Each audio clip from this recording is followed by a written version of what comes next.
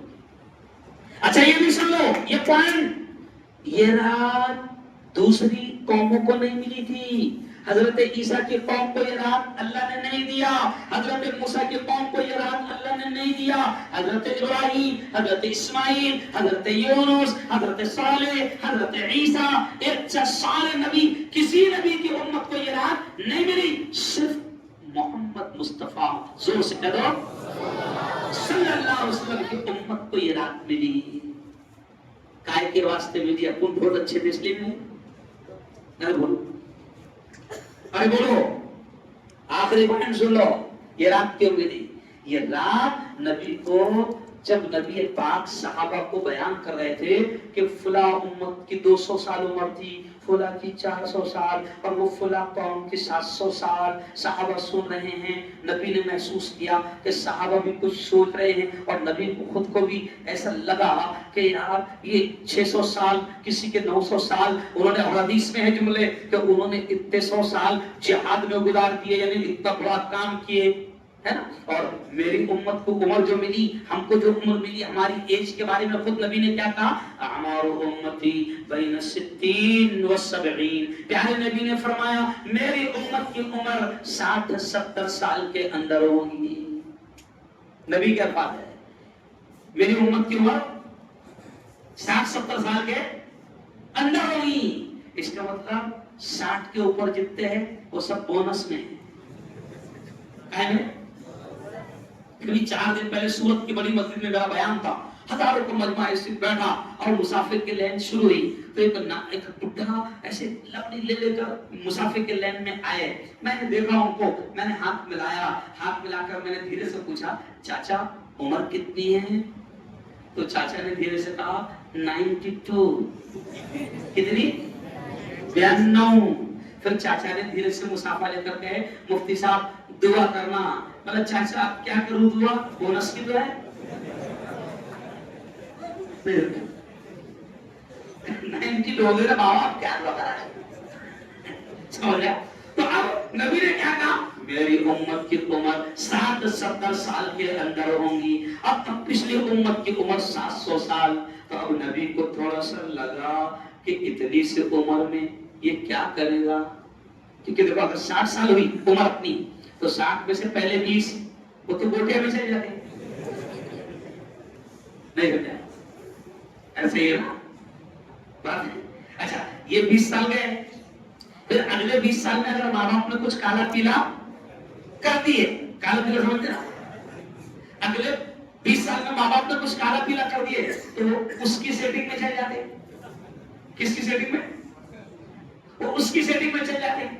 40 اگلے 20 سال جو ہوتے وہ sugar test, B P test, جنڈوام, ہاتھ دکھ رہا, پاؤں دکھ رہا, بیٹھے نہیں جا رہا, رکو نہیں ہو رہا, سجدہ. اور جوانوں آج سجدہ کرنے کی طاقت ہے, کر لو. آج رکو کرنے کی طاقت ہے, کر لو. کل ایک زمانہ ایسا کر نہیں سکتے. تو پھر نبی نے کہا کہ یہ عمر ہم کو نہیں ملی تو اللہ نے شب قدر دے دیا, تو اس لیے شب قدر کو ڈھونڈیں گے. کہاں انشاءاللہ, کہاں ڈھونڈیں گے؟ میرا خیال وہ اپنا صبح چوک میں مل سکتی ہے, نہیں تو ریلوے اسٹیشن پر اگر بمبئی آ رہی ہوں گی تو, کیونکہ سب رات کو کبھی 2 بجے آتا نا تو پورے وہاں ملتے. کہ کہا جا رہا کہیں نہیں, چائے پینے آیا تھا وہاں 2 بجے رہے, کیا پینے آیا نہیں یارو. بڑی قیمتی زندگی ہے, بہت اچھا پروگرام. اللہ سے دعا کرتا ہوں, اب دعا کے الفاظ کہہ رہا ہوں, آمین کہنا. اے اللہ رمضان تو نے دے دیا, میرے مولا شب قدر میں دے دیا. اب دعا کے لیے ہم تیار ہو رہے ہیں. کیوں؟ سن لو, کیونکہ غزہ اور فلسطین میں اس وقت ہم پر حق ہے، ہم پر حق ہے، بلکہ یہ کہوں تو غلط نہیں کہ ہم پر فرض ہے کہ ہم غزہ اور فلسطین کے لیے چلتے پھرتے دعائیں کریں۔ کیوں؟ کیونکہ دنیا کے سب سے بڑے آتنکوادیوں نے گزشتہ کل جب تم ہم شہری کر رہے تھے اس وقت اسرائیلی آتنکوادیوں نے ایسا بم برسایا کہ 70 کے 70 پورا کے پورا خاندان شہید ہو گیا، اور 4 دنوں میں 513 فلسطینی شہید کیے گئے۔ سمجھ لیا آپ؟ اب سوچو ذرا، ارے ان کی جرأت کو سلام، ان کی بے باکی کو سلام کہ وہ شہید ہوتے ہیں۔ شاید کوئی گھرانہ، کوئی خاندان، کوئی ماں، کوئی باپ ایسا نہیں ہوگا کہ جس کا کوئی بچہ جوان شہید نہ ہوا، مگر مسجد اقصی کو وہ چھوڑنے کو تیار نہیں، بیت المقدس کو وہ چھوڑنے کو تیار نہیں۔ ان کی جرأت کو سلام۔ تو اب ان کا ایمان تو بہت اونچے لیول کا ہے، اسی لیے وہ میدان میں سے ہٹ نہیں رہے۔ 2 سال ہو گئے، کیوں؟ دنیا کے سب سے بڑے آتنکیوں سے لڑ رہے ہیں، جن کے پاس سب کچھ ہے، سپر پاور ہے، ہتھیار ان کے پاس ہے، کیوں؟ تب وہ شہید ہو رہے۔ پیارے نبی نے کہا مومن وہ ہوتا ہے کہ دنیا کے کسی ایک کونے میں کسی ایمان والے کو تکلیف ہو تو دنیا کے دوسرے کونے میں اس تکلیف کا احساس ایمان والے کو ہونا چاہیے۔ ہم مست ہیں اپنی زندگی میں، ہم حلق تک کھا رہے ہیں، افطار کے وقت میں ہمارے دسترخوان بھرے ہوئے، ہم سے کھایا نہیں جا رہا، اتنا ہمارے پاس ہے، کیوں؟ اور ان کو سوکھا آٹا بھی ان کے پاس میں پھانکنے کو نہیں ہے۔ ان ظالموں نے، ان قاتلوں نے، ان آتنکوادیوں نے جو امداد کے طرف جا رہے تھے وہ ٹرکوں کو بھی رکوا دیا ہے، پانی بھی ان تک پہنچنے نہیں دیا جا رہا ہے۔ آج وہ اوریجنل کربلا کی زندگی گزار رہے ہیں۔ تو ہمارا حق بنتا، ہم کچھ نہیں کر سکتے، ہم وہاں جا نہیں سکتے، ہم کچھ نہیں کر سکتے، تو کم از کم ان کے لیے ہم دعا تو کر سکتے، کیونکہ پیارے نبی نے فرمایا دعا مومن کا سب سے بڑا کریں گے انشاءاللہ۔ اور ایک اعلان پر بات کر رہا ہوں، دیکھو میں جمعیت علماء کا بھی صدر ہوں، اور 16 سال تک پہلے ضلع کا صدر تھا۔ اب آپ کی دعاؤں سے اللہ نے اوپر نیشنل لیول پر بھی میں چلا گیا، اور اسٹیٹ لیول پر بھی وائس پریزیڈنٹ بن گیا۔ اب میری ذمہ داریاں بڑھ گئی ہیں، جب کرسی پر بیٹھو نا تو کام کرنا پڑتا، نہیں کام کر سکتے تو اتر جاؤ، سمجھ لیا؟ میں آپ سے کہتا ہوں، آپ کو معلوم ہے رمضان کے 3 دن پہلے 3 لوگوں کی پھانسی بچی ہے، سمجھا؟ اور پھانسی سے بچانا ہنسی کھیل نہیں ہے۔ کسی شخص پر جب آتنکواد کا الزام لگتا ہے نا تو چاچا اور بڑے باپ بھی منہ پھیر لیتے ہیں کہ شک کی سوئی ہم پر نہ آ جائے۔ چاچا بھی کہتا، بڑے باپ بھی کہتا کہ ان کا ہم سے 15 سال سے کوئی رشتہ نہیں، یہ ہم کو سب تجربے ہے۔ لیکن اس وقت جمعیت علماء کھڑے رہتی ہے کہ ٹھیک ہے نا، الزام تو لگا دیا، ہم قانونی لڑائی لڑیں گے، ثابت تو کرو۔ اللہ کا شکر ہے آج ہندوستان کا ایک بڑا مفتی جس کو پھانسی کے پھندے تک پہنچایا گیا تھا، اللہ کا شکر، اللہ نے جمعیت علماء کی محنت کو کامیاب کیا، آج وہ آزادی کے ساتھ دین کی خدمت کر رہا ہے۔ ابھی رمضان کے پہلے 3 لوگوں کی پھانسی بچی، اور پھانسی سپریم کورٹ تک جب کیس جاتا نا تو جو لوگ پڑھے لکھے ہیں، جو جانتے ہیں سپریم کورٹ میں میٹر کیسا چلتا، کتنے لاکھ لگتے، اس کا اندازہ شاید اپنے کو نہیں ہے۔ جمعیت علماء لڑتی ہے، اللہ کا شکر، اور ابھی فی الحال 500 کیسز ملک میں جمعیت علماء لڑ رہی ہے، اور جمعیت کا کام بڑا ہے، یہ چھوٹے موٹے کام اتنے تو اپن نے کرنے کو ہونا نا، تو کہہ کے واسطے دینا میمورنڈم لڑ، تو اتنا تو کر رہا کام انا بوم مار رہا۔ جمعیت علماء بڑے کام کرتی ہے۔ نبی نے فرمایا کہ ایک شخص کو اگر، یہ جملہ تم سننا، پیارے نبی نے ایسا اشارہ کر کے کہا کہ ایک شخص کو بھی اگر تم کسی کو پھانسی کے پھندے سے بچا لو گے تو نبی پاک نے فرمایا جنت میں تم میرے اتنے قریب رہو گے جیسے یہ 2 انگلیاں ایک دوسرے کے قریب۔ کون کون چاہتا ہے نبی کے اتنا قریب رہنا؟ ہاتھ میں، ماشاءاللہ ماشاءاللہ۔ تو تم کو کرنا کچھ نہیں ہے، ہمارا ساتھ دینا ہے نا؟ میں کسی کے بنگلے پہ جاتا نہیں، کسی کی دکان پہ جاتا نہیں، جس کو اپنی زکوٰۃ صحیح جگہ پہنچانا ہے مل لو۔ اور جمعیت علماء میں ہم لوگ 1000 سے نیچے کی پاؤتی مارتے نہیں، کیونکہ ان کا کام بڑا ہے۔ اور ایسے ہی ایک بڑے مدرسے کا بھی اللہ نے ذمہ دار بنایا۔ کیوں سر؟ آپ کو میرا خیال 2-4 بار تو گئے ہوں گے نا، ہم سے بار بار گئے، کیوں؟ بڑے مدرسے کا بھی اللہ نے اب ذمہ دار بنایا. ذمہ داری ہے, سمجھ رہے آپ, بہت بڑی ذمہ داری ہے. تو میں آپ سے کہتا ہوں کہ مدرسہ اور میری جمعیت یہ ہماری ذمہ داری ہے. ہم نے آج تک اپنے لیے بھیک نہیں مانگا ہے. کیوں؟ کوئی شہر کا مالدار کہہ نہیں سکتا کہ ایک مرتبہ مفتی ہارون میرے پاس میں آیا تھا اور میں نے 10,000 بولا. ہے کوئی تو ایک حاجی لا کے دکھاؤ. اللہ کا شکر ہے, میرے مولا کا کرم ہے, لیکن پورے ہندوستان میں مفتی ہارون اللہ کے دین کے لیے بھی مانگتا ہے. سینکڑوں مسجدیں اللہ نے اس بندے سے کے ذریعے سے تعمیر کروا دیا. ایک مرید ایسے ہے جو پوری مسجد کھڑی کر دیتے. اللہ کام لے رہا ہے مفتی ہارون سے. مفتی ہارون کا کوئی کمال نہیں, اپنے سے بھی بڑے قابل پڑے ہوئے, لیکن اللہ کو جس سے کام لینا ہے لیتا ہے. تو ابھی باہر مولانا رضوان صاحب کھڑے رہیں گے. جو لوگ ہر سال پاوتی دیتے ہیں وہ زیادہ سے زیادہ پاوتی دیں, اور غریب جو ہے جو 1,500 نہیں دے سکتے, کیوں, جو 1,000 کے نیچے 200-300 دینا چاہتے ہیں وہ مدرسے میں دیں, لکھائیں, اور جو زیادہ دینا چاہتے ہیں وہ جمعیت میں لکھائیں. اور جو غریب ہے جو 100 روپے دے سکتا ہے, 50 روپے دے سکتا ہے, وہ بھی میں شرمائیں. اللہ کو غریب کے مال سے بہت محبت ہے. رومال جو رہے گا تو جو 150 دینے والے ہیں وہ اس رومال میں ڈالیں, لیکن جن کو اللہ نے دینے کے لائق بنایا وہ 150 دے کے نہ بھاگے. کیونکہ دیکھو تمہارے پاس کتنا ہے وہ ایڈی سے تم چھپا سکتے نہیں سکتے, جی ایس ٹی والوں سے ارے بولو چھپا سکتے, لیکن اس مالک کو معلوم ہے زکات دینے میں چوری نہیں کرنا. بلکہ آخری جملہ سنو, اگر اللہ نے زکات دینے والا بنایا تو خوش ہونا کہ میرے مولا تیرا کرم ہے, تیرا احسان ہے کہ تو نے دینے والا بنایا, ورنہ تو ہاتھ میں کٹورا دے کر مسجد کے دروازے پر بھکاری بنا کر کھڑا کر سکتا. تو خوش ہونا کہ میرے مولا تو نے ارے بولو اور بے حساب دو. حضور نے اپنی بیوی سے بڑے مسکران کر کہا تھا. حضور ایک مرتبہ آئے, ان کی بیوی یعنی ہماری ماں خیرات بانٹ رہی تھی گن گن کر, تو حضور مسکرانے لگے. تو اہلیہ محترمہ نے پوچھا حضور کچھ غلط کر رہی کیا؟ تو بولے نہیں غلط کچھ نہیں کر رہی, ہنسی اس پر آ رہی کہ سن, اگر گن گن کر بانٹے گی نا تو اللہ بھی گن گن کر دے گا, بے حساب بانٹے گی تو اللہ بھی.